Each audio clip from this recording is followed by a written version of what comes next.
Make a change by helping your car's engine perform efficiently with the new air filter from Filterheads.com.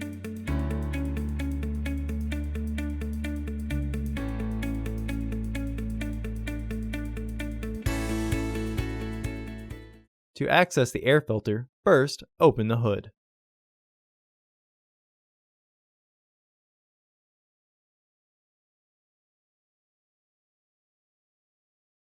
The air filter is located here. Remove the two fasteners securing the housing. Lift the housing and free the tabs from their catch.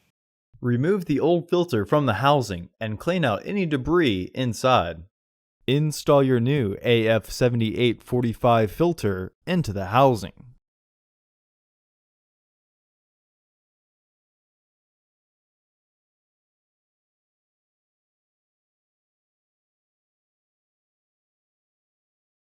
Slide the tabs of the filter cover back into place and make sure that it is secure.